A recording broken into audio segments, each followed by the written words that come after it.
Government of India నన్ను China పంపించింది. China కూడా వెళ్ళేసి వచ్చాను. After coming from China 6 months నిద్రపోలే నేను. పిచ్చిలేసింది నాకు వాళ్ళ డెవలప్మెంట్ చూసి.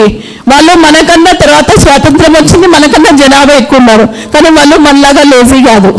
They work hard. వచ్చినాక బుక్ రాసా నేను, లెసన్స్ ఫ్రమ్ చైనా అని. నేర్చుకున్నాము ఎక్కడి నుంచైనా.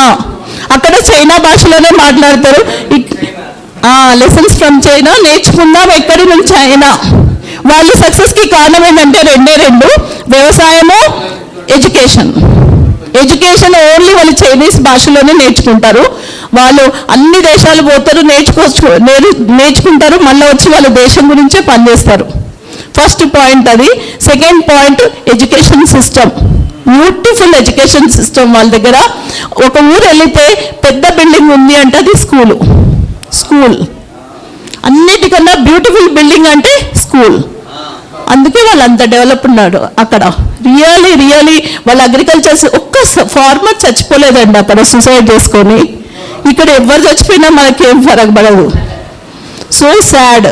వాళ్ళకి దేశభక్తి చాలా ఎక్కువ ఉంది, అది మనకు పోయింది. That is the difference what I learn. అది 6 months వెళ్ళి మళ్ళీ నేను ఆ బుక్ని రిలీజ్ చేసి వచ్చిన. చైనా గవర్నమెంట్ ఆ బుక్ని మళ్ళీ ప్రింట్ చేసుకుంది. చూడండి, ఒక ఇండియన్ ఉమెన్ వాళ్ళ దేశం గురించి రాసింది అని. They felt so happy.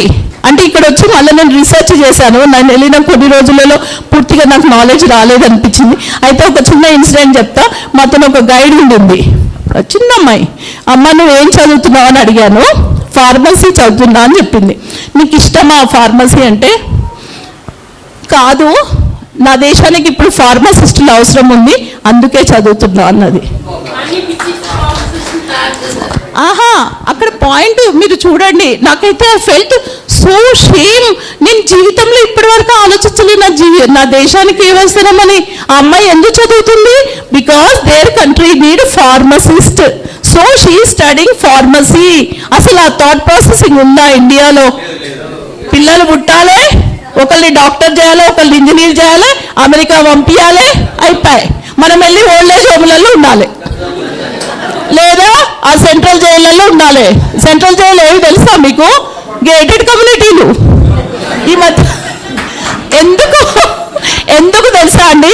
తాత ముత్తాతలు సంపాదించిన ఎకరాల భూమిని అమ్మేసి ఊర్లలో ఉండలేక వచ్చి కోట్లు పెట్టి అవి గేటెడ్ కమ్యూనిటీలు కొంటున్నారు. ఆడ ఫస్ట్ వాచ్మెన్ గానే లోపల రానియడు మనల్ని. అది సెంట్రల్ జైలు కాకపోతే ఇంకేంది?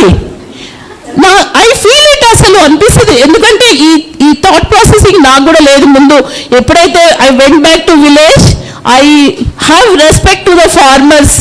ఏం కష్టం అండి అసలు. అది పడితే తెలుస్తుంది పంట పండించడానికి వాళ్ళు ఎంత కష్టపడితే. మనము ఈరోజు కూడా నేను చూసిన చాలా మంది అన్నం కూరలు అన్నీ వేసేసేస్తున్నారు. అది పండిస్తే తెలుస్తుంది. నేను ఇప్పుడు పండిస్తున్నా కాబట్టి తెలుస్తుంది నాకు కూడా బాధ, కష్టము, ఆ పెయిన్. మనం అందుకే అంటున్నాను, అందరూ ఈ 50+ వాళ్ళందరూ ఇటు ఉండొద్దు హైదరాబాద్లో. సారీ. Thank you.